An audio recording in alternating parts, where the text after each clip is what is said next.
Hi guys, welcome back, and yours truly making here. I must say I'm a little nervous. This was a requested video from Nicole, a Q&A to get to know me and answer things about my life, give you a lot of insight into my life and my career. And yes, it is my birthday, and I thought, what not a better day than my birthday when I'm celebrating a new year of life to give you the insight of my life. We're going to be talking about my design career, my fashion and modeling career, my marriage, my husband, how I ended up in Germany, and on and on and on. And if you're interested, then stick around and let's get started.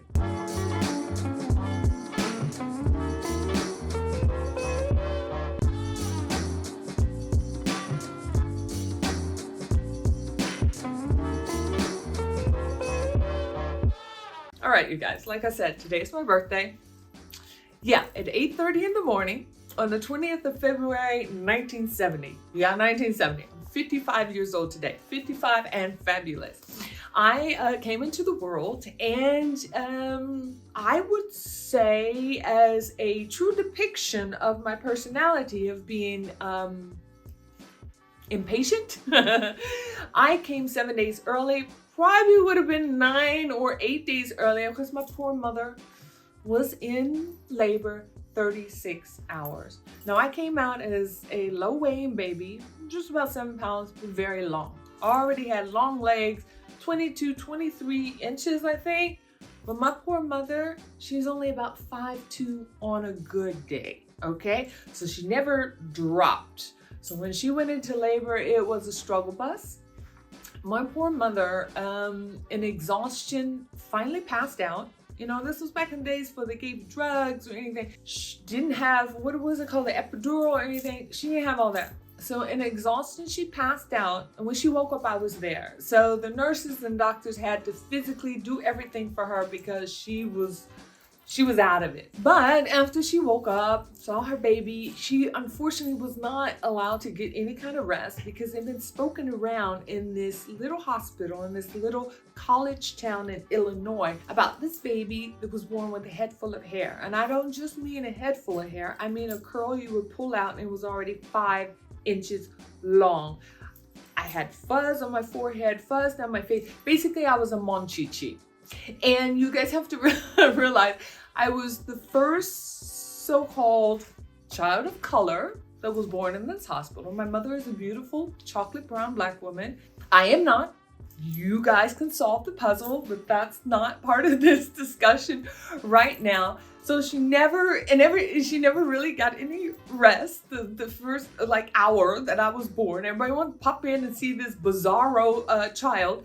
And every time my mother tells this story, you tell her face, she's so annoyed. But my mother is the nicest, sweetest person. So of course she greeted everybody with a smile. Yeah, my daughter, yeah, you can have a look and everything. But she was totally annoyed in everything. And when it finally got to whenever they needed to come in and just check on one of her after birth, don't worry, even though my mother was super nice to all those people coming in, my mother did manage before she left the hospital to physically assault a nurse. Yeah, it was the time to come in. They wanted to check and make sure all the things that come out after birth were out, the afterbirth. And the nurse said to her, now that you're awake and you have your strength, you can help push, but we're going to push on your stomach. My mother, every time she tells the story, it gets more violent. But she says how the nurse grabbed her wrist and then the nurse grabbed her own wrist and then went with her fist down into her stomach. It was my mother's first birth. I'm her firstborn child. She was only 21 years old. She was shocked. It hurt her. My mother punched the nurse. I mean, cold cocked the nurse. Yeah, even a little church mouse finally will attack when cornered or hurt. So that was the story of my birth, and thank God when it was time for my mother to give birth to my sister, we were far away in another state because I don't think my mother would have been welcomed in that hospital again. So now first you have the first little story of my dramatic birth on this earth 55 years ago. Oh, and by the way, if you want to know what my sister looked like when she came out, her birth, beautiful blue eyes, but bald as a cue ball. Okay, so let's get started. Got my favorite red wine, my Primitivo here. thought about opening up a bottle of champagne, but I said, hey, if you guys know me, I love red wine, so I'm gonna have a comfortable birthday like I enjoy having it. And I think it's only fair because Nicole, hey girl, over at Hudson Boy Candle Company, please go over and give her some love on her YouTube channel. Let's start with her questions, okay? Because like I said, if it wasn't for her, I would not be doing this video. Okay, here we go. Nicole would like to know about my design slash fashion background. Okay. My fashion background, I'm going to go a little bit more in detail later because I did have a specific question just about my modeling career. But if anybody has visited this channel, and if you have not, I'm 55, like I said, and had an over 30-year successful modeling career. I started doing a little bit of acting in commercials as a child, and then I did a huge growth spurt between the ages of 11 and 13, and all of a sudden, basically, I was 5'7", almost 5'8" with 13, lost my confidence, and because my mother came out of the design world as a clothing designer and artist, she decided maybe it was good that if I got on the runway or if I was in some kind of career that would give me confidence about me being so tall, skinny, and lanky. So that's how I started, pretty young, about around 13, and modeled, you know, not a lot during high school because my parents were very strict. They could not interfere with my studies and with my high school. You know, in the summers I did it and everything.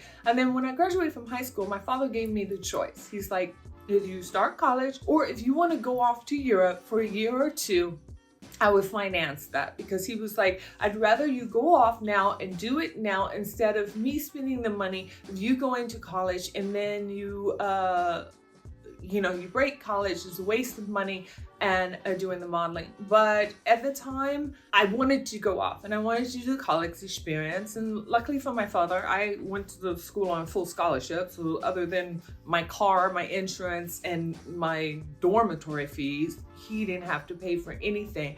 So yeah, so I've been modeling since teenage years, all through college. When I graduated with my degree, I was concentrating more of maybe being a creative director in a advertising agency. But at that time, a junior creative director made nothing. I could do 2 or 3 modeling jobs per month and make more in a month than I would have made in a year as a junior creative director. And I said, okay, I'm still young. Let me travel the world and let me model. So I did all that, and it ended up to how I ended up in Europe. But like I said, we'll get to that later. How I got into design. And like I said, my mother was always a designer. My mother studied fashion design and then later went on and finished an art degree, because unfortunately for her fashion design degree, the money kind of ran out. So, but she always worked in something that had to do with clothing. Later on had her own bridal and design shop, had her own fabric shop. She worked for a Kellwood earlier. There was a manufacturer that produced clothes for Sears. So she's always been into it. And my mother's dream was to be the next Edith Head. And if you're not familiar who Edith Head is, she was a fashion designer and costume designer for all the major films in like the 30s, 40s. I don't know if she started out as early 40s, 30s, but at least the 40s and 50s, and won many Oscars. And that's what my mother wanted to do. So that's how I also got in love of old Hollywood. That's probably why my apartment is Hollywood glam, watching all this old black and white and then sometimes color movies, just to admire the fashion and the clothing and the design. And for me also, what always stuck out is then the interior design and the set design. And even though my original degrees, I have 2 BSBA degrees, one in economics and one in marketing with the emphasis in advertising. Sometimes I wish I had done an art history degree, and I did start at a little time when I was in Berlin to get my art history degree, but you know, life is lifing and work is working. I never finished it. And it's funny, if you guys saw my video where I discovered the mold and everything, I had this large drawer with all the history of my modeling career and all photos and tear sheets and everything. And when I was cleaning that out, I ran across some brochures because a long time ago, I had thought about getting my interior design degree at the San Francisco Art Academy, because they were one of the first internationally accredited interior design programs that offered a long distance study program. I think there was one semester where it was 4 classes. You would have to be there and be on campus and actually be in San Francisco, but the rest of the course you could have done, you know, long distance. Back then, I don't even know if you would call it online, but it was more of a, what we call in German, and Fernstudio, you know, a studium, a study that you do even if you're not on campus. And yeah, but again, life is lifing, work is working, and I never got to it, but I always thought that would be my second degree or my second career as an interior designer. But my career as a model was just going and going and going, and I never thought I would be pushing up to 50 and still modeling, but I still was. I mean, later on I'll get to that when I go more in detail about my modeling career, but I basically never really went into retirement, okay? COVID just happened. I remember doing my last fashion show, I think it was on the 12th of March, 2020, and then the day later, I flew to Tulum in Mexico to go with my cousin to celebrate her birthday, and then the whole shutdown of the world happened. I actually got stuck in Tulum. My flights kept getting canceled.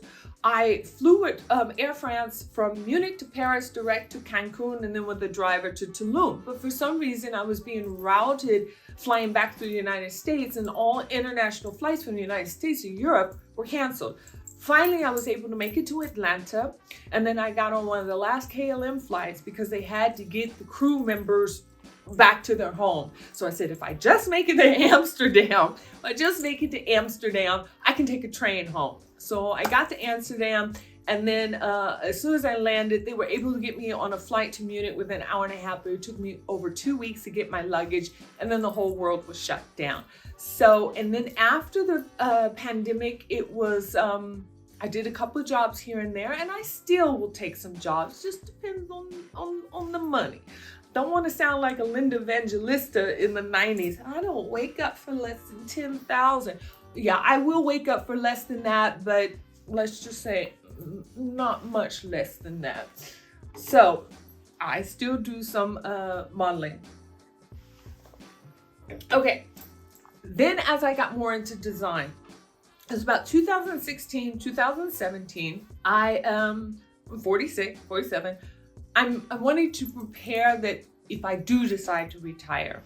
And I started my own production company, which then I was on the other side of the camera. I was a creative director, sometimes makeup artist, sometimes a stylist, or all of the above. Or I put together a team. And basically I was coming up with fashion layout concepts, telling the story. You know, you open up Vogue, you open up Glamour, Elle, Cosmopolitan, you see an editorial layout and it tells a story. Well, I was looking at the new collections and how I could tell a story here and everything. And because I still needed something creative, and I thought that was going to be my next step at first. And you know, I'll show you here my Instagram website or my Instagram page for my production company, because at first I did start use myself as a model, because I said if this doesn't grow roots and take off,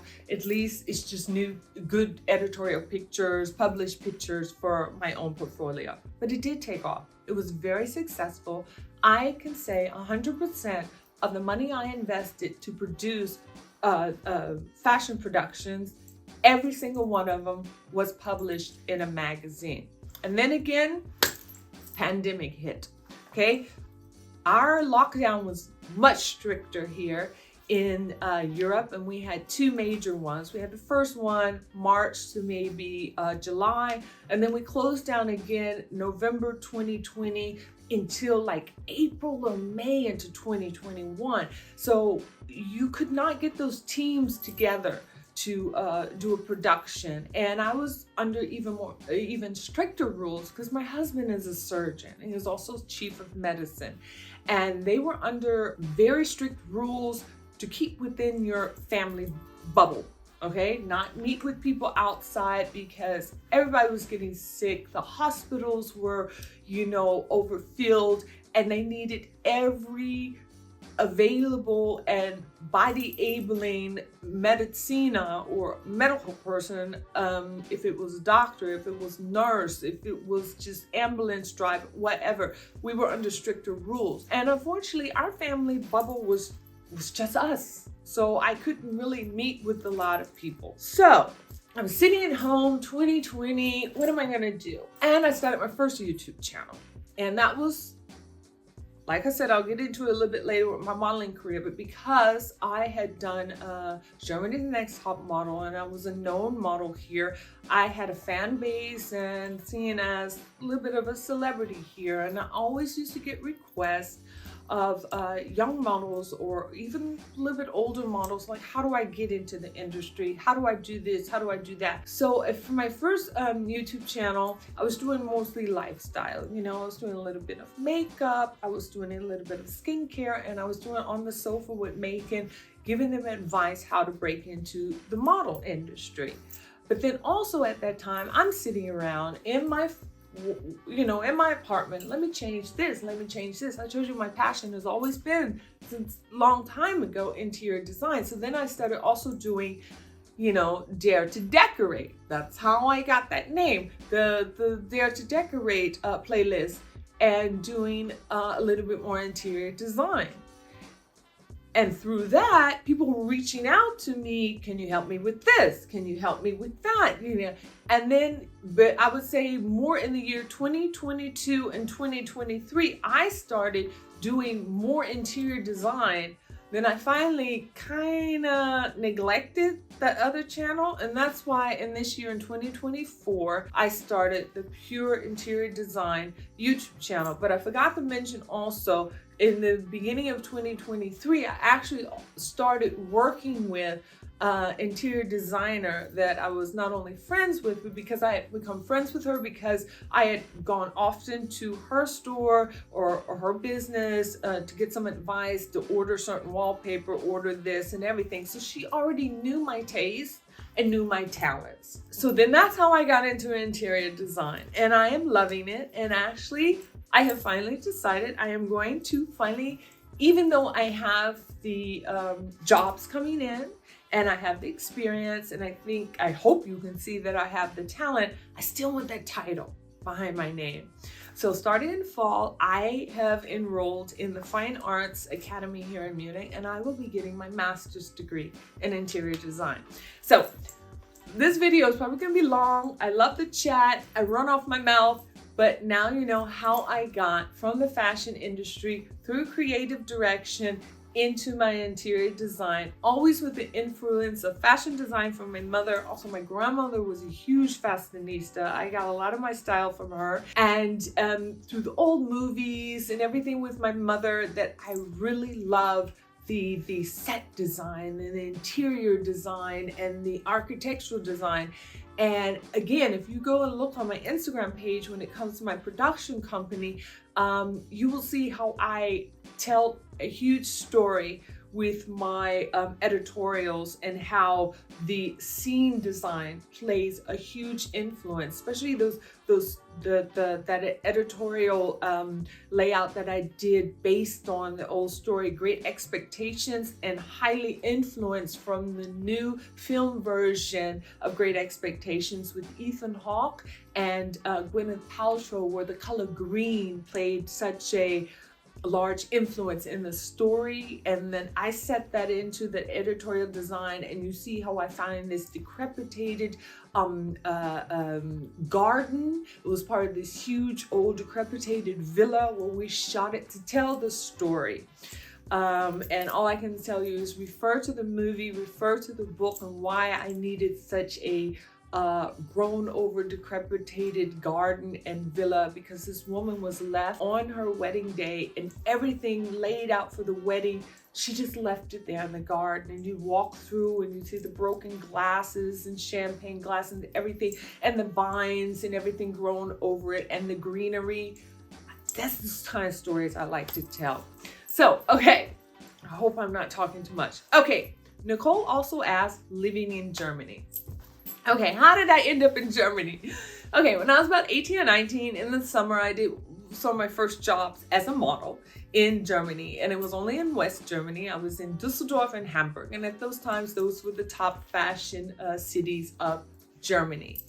And when I lived in LA and I was modeling, and then I started studying some acting, and also, you've probably heard the stories of a lot of women of color and other models. Back in the days, a lot of us used to do our own makeup. So I started apprenticing with some makeup artists on film and on TV and just on photo shoots to kind of learn the craft a little bit better, just so I can improve how I use makeup in my face. So when I was, after LA, I was back in New York, and just to make extra money, I wanted to start doing some makeup jobs here on the side. And I put up a poster in the Union Hall of NYU Film School, because it's about the time that all of the film students were doing their diploma works. And a couple of them called me, and I was the main makeup artist on their films. So one of the directors he was German. Well, he's half German, half American. He was raised in Germany. His father was American, so he was able to go to NYU Film School. And he decided to do a collaboration with his best friend that was on the film school in Berlin. Manfred came over as the camera person. So I was hired to do the makeup. And we filmed half of it in New York, and they were like, Megan, we'd love to take you with us.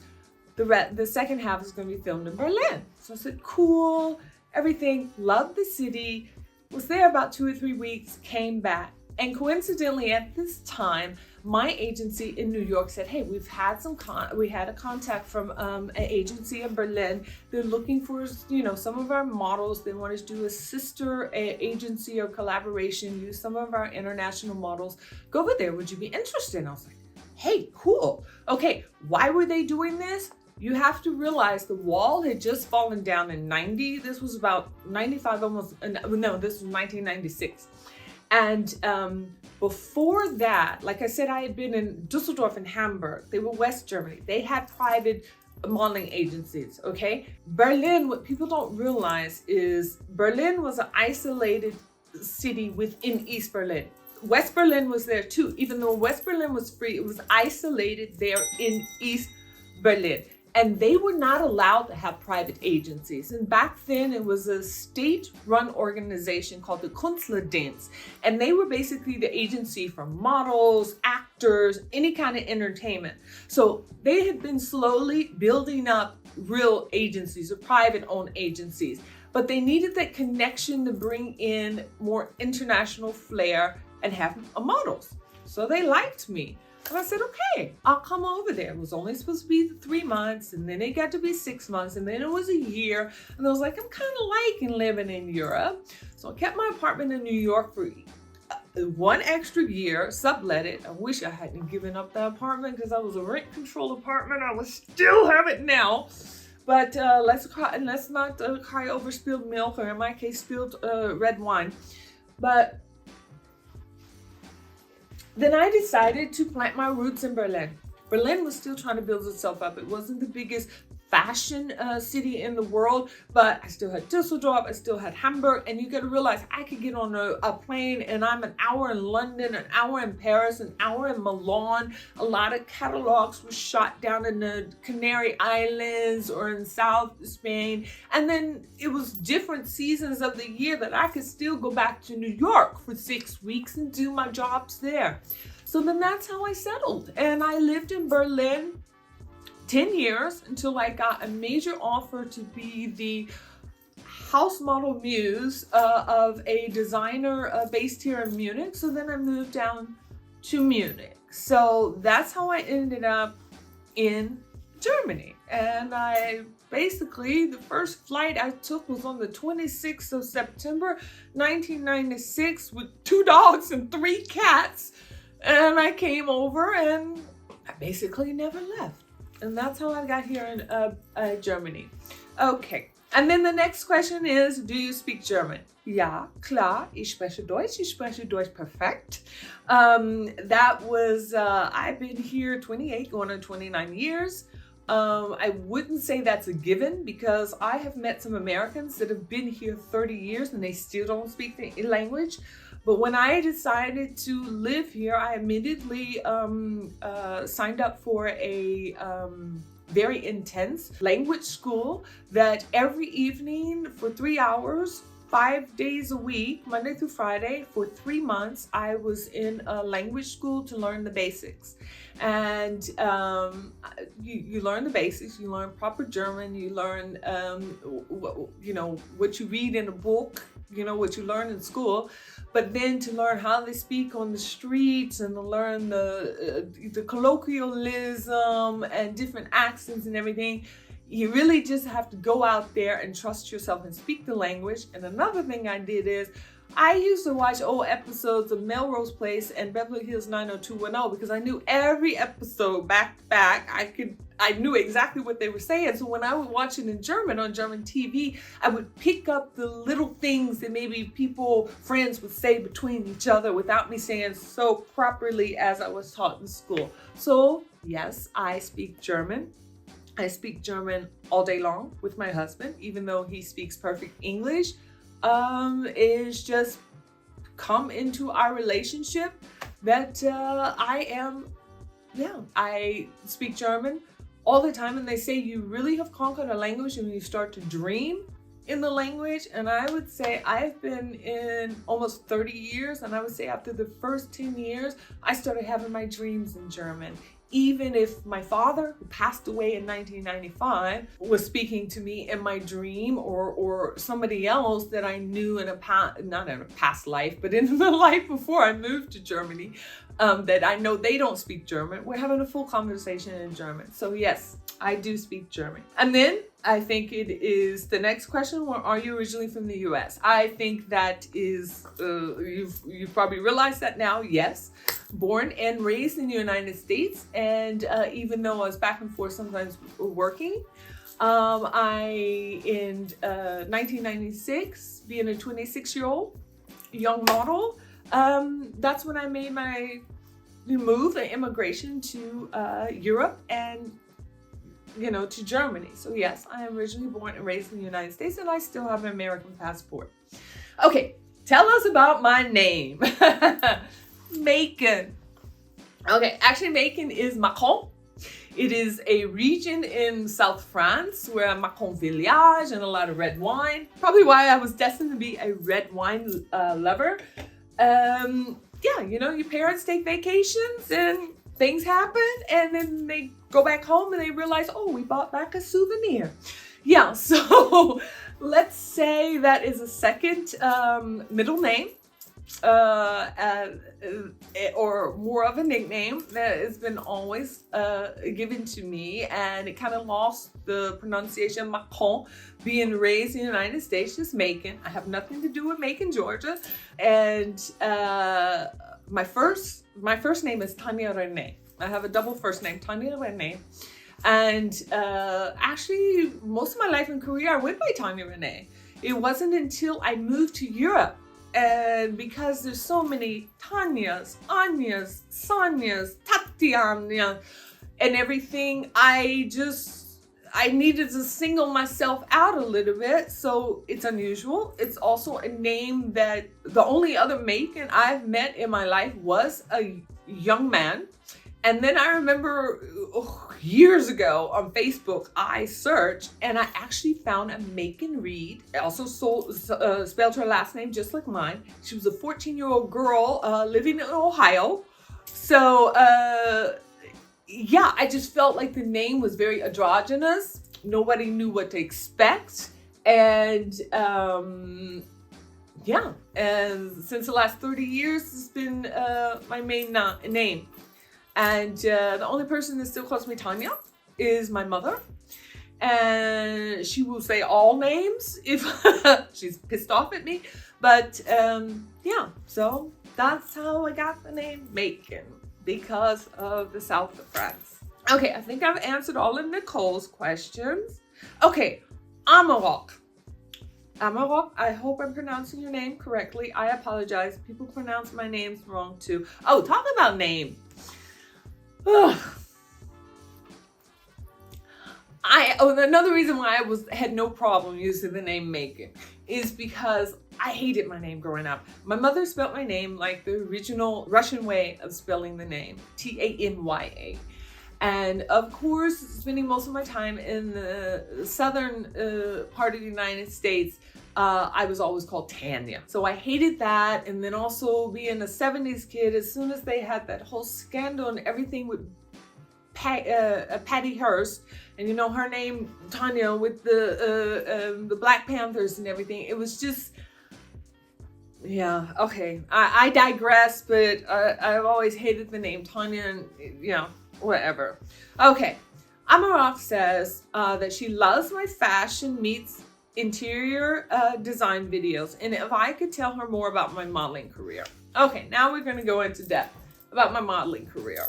Like I said before, that I started very young. I started modeling. It was a little bit of a confidence booster that my mother thought I needed. And I was always a little bit of a ham and theatrical type of person. So I did really enjoy the modeling. I love that I became a different character. Believe me, I am the dorkiest, most clumsiest person in real life, but put me on the runway, you won't see any of that. It's like you just become a different persona. So I modeled all through my teenage years. First 2 years of college, I was staying true to my father because I chose to go to college and didn't want to think he was wasting any money. But college went very easy for me. So then after my sophomore year, I started dabbling in and working here and working in. By my senior year, when I was finishing up my degrees, I was doing probably financing myself full-time as a model. So then when I graduated, that's when I decided to go full-time. I was like, oh, I'll do it for 5 years, collect some money. Maybe I'll go back. Thought about getting that art degree, thought about even going to law school. And like I said, it just took me all over the world, that it continued to be something that I never thought I would be creeping up to 50, and it was still my main income. I will insert a picture here of one of the first campaigns I did, very young Macon. At that time, still Tanya Renee. And how old was I in that? Maybe 14. That was a campaign for Harley Davidson clothing. You know, the leather jacket, the leather vest, everything was all Harley Davidson's clothing. And I was sitting on a 1922 vintage, probably could be considered antique now, Harley Davidson Indian. And actually, this was one of my father's favorite pictures of my career. And he actually had that framed in his home office library in our house. And, you know, so many different pictures and so many campaigns and so many editorials I could show you. It was funny when I was going through, you know, redoing that closet and trying to save as many photos as I could, and tear sheets and contact sheets. I'm that old, and we didn't have digital cameras then. Your photo shoots were done on analog. They were touched up with airbrush. You had airbrush experts. You got contact sheets. You got negatives, everything. So I'm going through that, and it was like, oh my God, it was just such a journey down memory lane of everything I've done in my career. But then I'll just show you some not so old editorials here, up, you know, just a couple of years up into the pandemic, to show you that I was still working efficiently as a model. Okay, some other things I've done as a model. I've had a extensive career on TV with reality model shows. started out in the beginning, maybe the second, third, and fourth seasons of Germany's Next Top Model. I was more just as a guest runway trainer because one of the designers, I told you, came down to Munich, and I'm their house model and muse, and because they always did a big show in Paris, and because they were German designers, they took part in the show, but they were like, you gotta work with these girls, they're amateurs, they gotta be able to work in Paris and keep to par to the professionals that we book there. So I worked with them and everything. And then as there was a spin-off of Germany's Next Top Model, it's very similar to when America's Next Top Model first started. Janice Dickinson was one of the panel judges, and then she did her spin-off when she opened up her own agency. Well, when Germany's Next Top Model first started here, one of the panel judges was Payman. Payman had a long, over 20-year, 2-decade career as a booker at MIG. What, do I think I'm James Bond or Jane Bond right here? I'm thinking MI6, MIG, IMG agency. But their branch or their office in Paris. And he did a spin-off show where he opened up his own agency, and it was called the Model WG. And a WG is a Wohngemeinschaft, just basically means models all living in an apartment together. And I was training them to walk on the runway. And so I did that show for 2 episodes. And then the production company changed for Germany's Next Top Model. Actually, the production company that did the spin-off show then became the production company for the main show, Germany's Next Top Model. And then they wanted me. So then I came in full time. And I'll pop up some pictures here. We working together. Heidi Klum basically was the Tyra Banks of Germany. We had Wolfgang Job as designers. Thomas Heil, he was a big a talent booking agent or director that worked between Europe and New York. So we did that. So I had my different personal reasons why I didn't continue with it. I've seen how in other countries the show was up and up.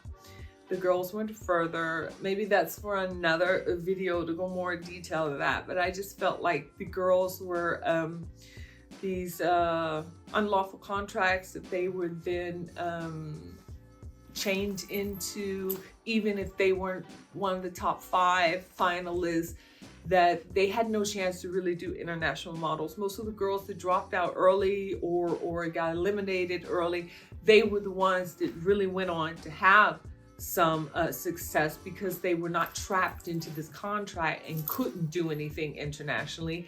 And I probably burnt bridges with me with the production company and the main TV channel that produced that show, because a lot of the top girls, they wanted to get out of that contract, and I gave them legal advice and helped them get out of them. I even had one girl, her mother personally contacted me, so everything, and she went on to walk for designers in Paris and everything. And hello, who taught her how to walk the runway?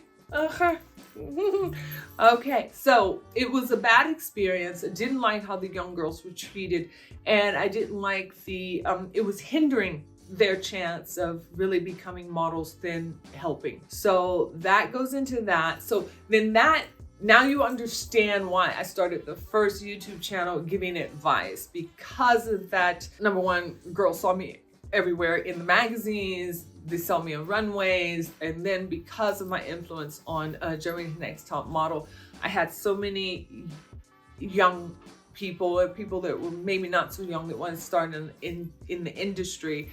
That's how I started that first YouTube channel, to try to help and guide that they don't get trapped into I don't want to talk bad about my industry, because I had a wonderful time as a model, still have a wonderful time. Some people have a little bit more thicker skin. Somebody have this attitude, don't F with me. I never had a bad experience, not putting any blame on the victim, but some people are just not so worldly experienced. My parents took me traveling in the world since a young age. I don't know. So I don't want to I am not in any way blaming any girls that had some bad experiences that it's their fault. God forbid. No.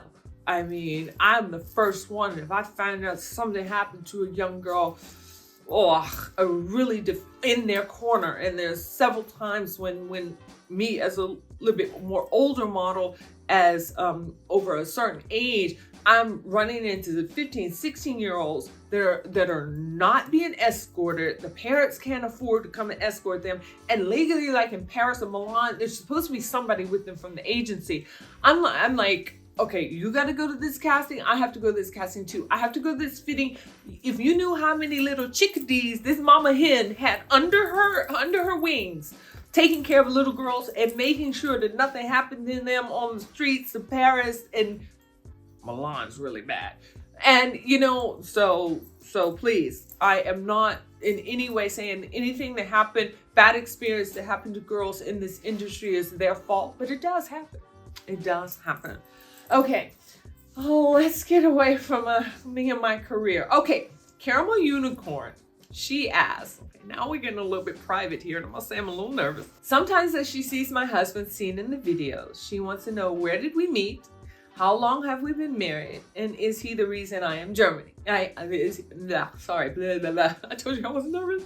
Okay, is he the reason I am in Germany? Okay, we can get with the last question first. No, he is not the reason I am in Germany. I told you how I ended up in Germany, and I was actually here 6 years before I even met him. So he's not the reason why I am in Germany. But maybe, I don't know, there may be reasons why I stayed here, and then maybe pick up and buy an apartment in Paris and do something else, or go back to Los Angeles, or go back to New York for 1 or 2 years. I don't know. Okay, how did we meet? We met in Berlin. Like I said, I lived in Berlin, and actually it's been a Saturday during Berlin Fashion Week. And it's not the Berlin Fashion Week what it is now. Berlin Fashion Weeks had several prequels. I said, we're trying to build up a Fashion Week. And I think at that time it's called Creatorwoche. I spent the whole day doing about 4 fashion shows. And in between, for the last fashion show, I also did a campaign shoot for one of the designers there based in Berlin. But I had an invitation that evening to a party from the production company Blow Film. They produce music videos and commercials, and I had probably done 20 music videos for them. Yes, I had my share of being a model in music videos. Not to put down those video vixens, but I was hired a little bit on a different, level as the model, or the cute girl, or the cute girlfriend, or the one in the background, or whatever, or the main girl in the relationship in the video. So I've done a lot of music videos, but it's not what you think. Okay. Yeah, okay. I hope no real video vixens out there, cursing at me, but I didn't do that. I wasn't. Okay, whatever. Okay, so I was so tired. I did not want to go to this party. It was like, hey, you need to socialize. That's my paycheck. Make sure they don't forget me. Make sure they think about me for the next, video shoot or commercial or whatever. So I was so tired. I said, I know I need to go home, go out with my dogs. And I knew if I went out with my dogs, walking around the block, everything went back up, I would sit my lazy ass down and not go out. So I got myself a little, straightened up, went out ready to walk the block around with the dogs, car keys, go straight to the car. Okay, I came to the company's building, was lucky to get a parking place right in front of the building, left the windows cracked. I already had a little munchies and some water and some toys and a blanket for the dog. I said, I'm just going in for an hour.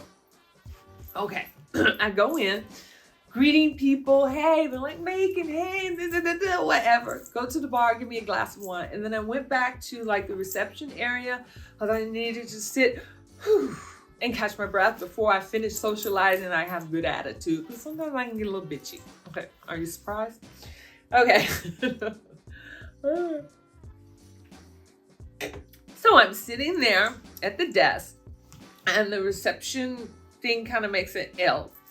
And I'm drinking my wine, getting my composure, and I feel somebody staring at me. And I look over on the other side of the reception desk, most beautiful blue eyes I've ever seen in my life. Handsome man.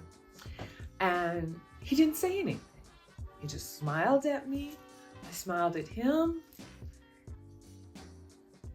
And then he just walked off. He just walked off. And then, so finally after I got my composure, I went back into the main area, chatting up, socializing, being the social butterfly.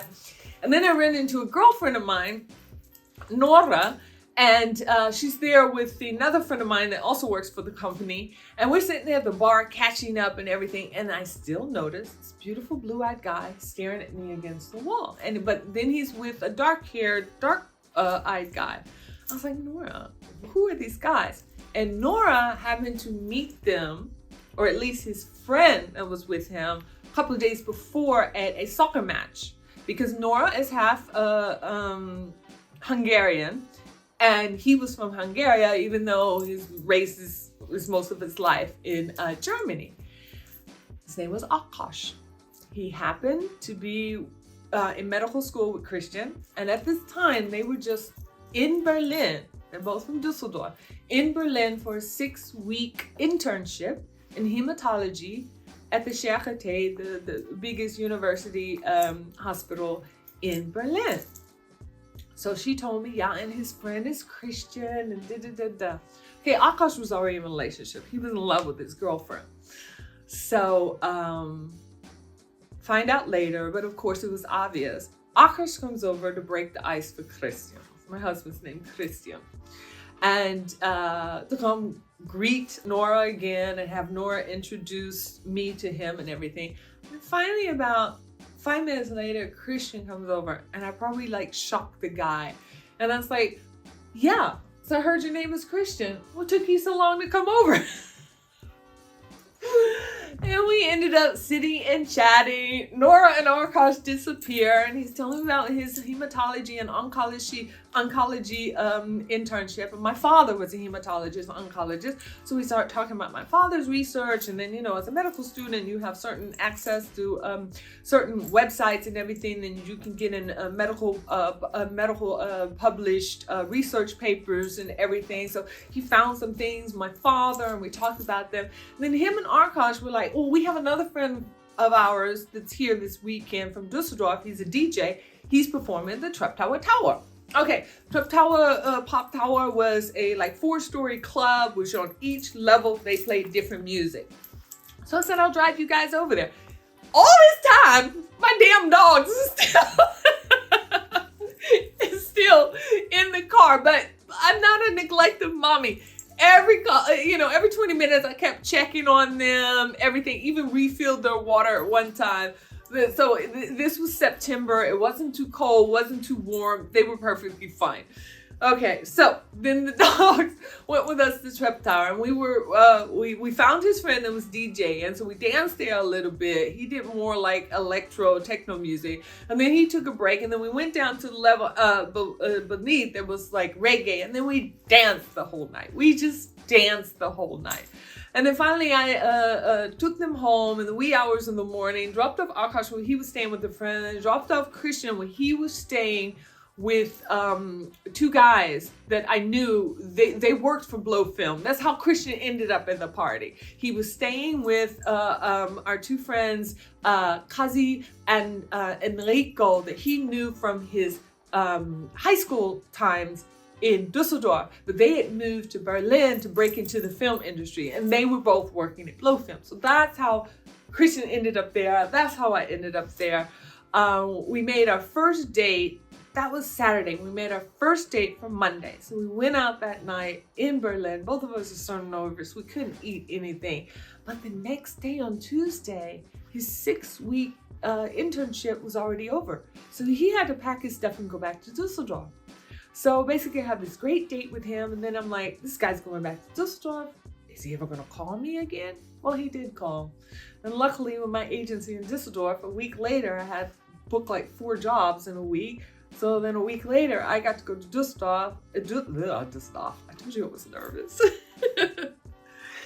I had to go to Düsseldorf for work, spend the whole week with him. And from that time on, we have been together.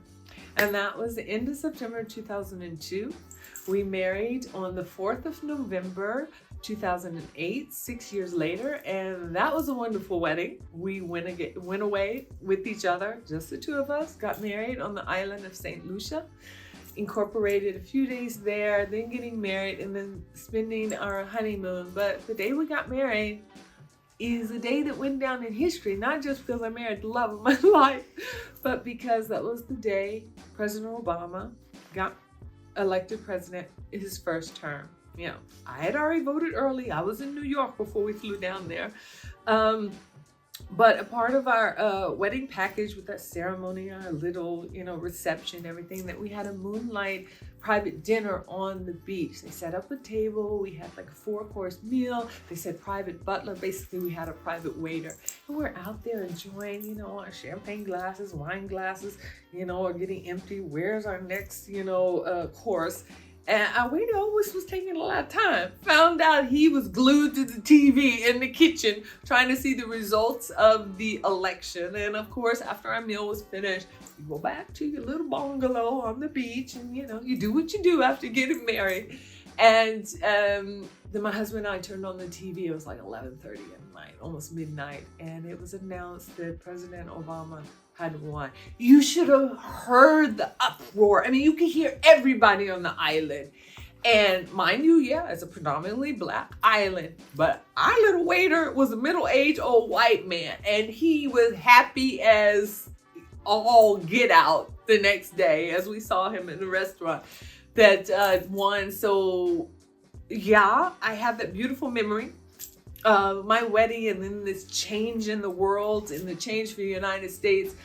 But to have your anniversary around election day, every few years, the anniversary lands on election day. Even this past year, we celebrated our 16th wedding anniversary. Had a little bit of a anniversary party with like 10 of our friends. So it was like 12 of us. And it's like 5 other couples and us. And it was on Monday, the day before election. Could you imagine if I was having that anniversary party in the United States? I mean, come on. The day before election, no, I don't want to, wouldn't have dealt with that. So some little enjoyment that my anniversary is always around election day in the United States, but still living in Europe. You guys, I think I have chatted away here. I hope I have answered everything. There's a couple of things that I do want to add. I'm still working on with some of my design friends that we get some kind of program going up to help a lot of people displaced because of the fires in Los Angeles. I have not forgotten that. It's still ongoing. And another thing I want to develop for this channel, I want to start doing live shows where people can call in and visually show me some problems they're having in their interiors to get advice. I've seen a lot of interior designers, they were like, book me for 20 minutes, an hour and everything, but those prices, I don't want to do that. But I've seen some people be able to do those live shows, but they only have per membership, So because you can't send out this connection to call in emails to 100,000 people. Okay, I don't have 100,000 followers, but you know what I'm saying. There's only limited to members only. So, like I said, I don't want that anybody is coming majorly out of the pocket, but I do need to limit it. I do need to limit it to a little bit of an audience that's really serious about that.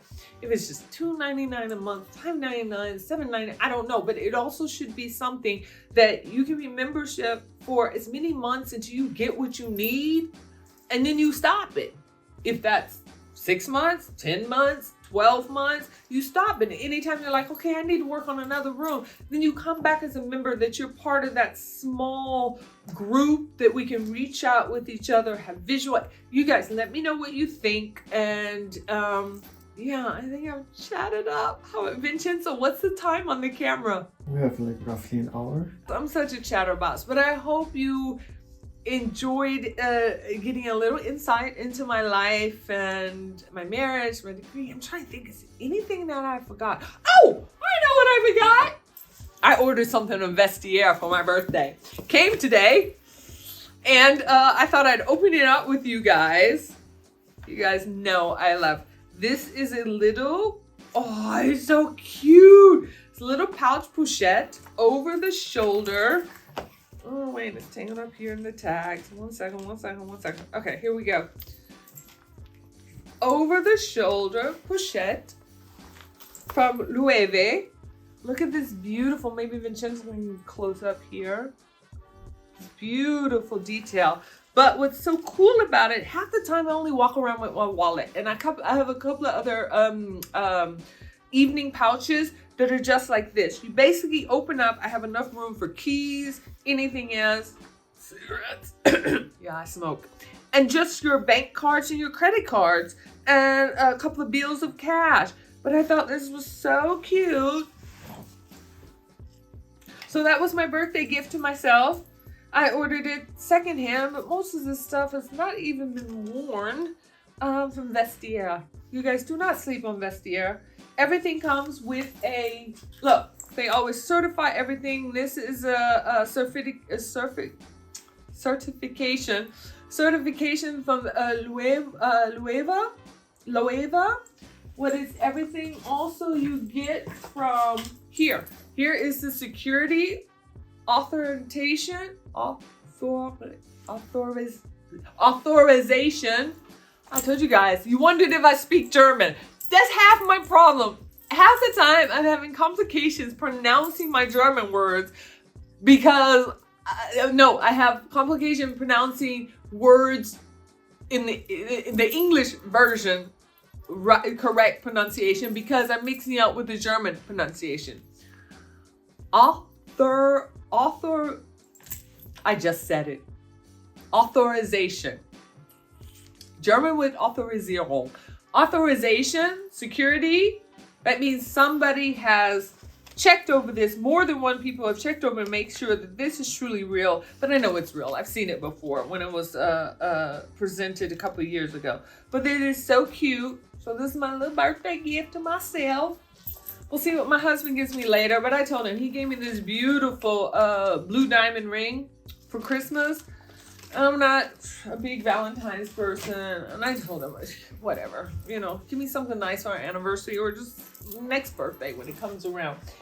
So I'm trying to think if I left anything out. My name, how I got in Germany. Yeah, I've been here almost 29 years. Vincenzo, can you think of anything? Ask me something. What can you think of? You know me 4 years, 5 years. What do you think of something? I think you know everything about me. Too much. You know too much.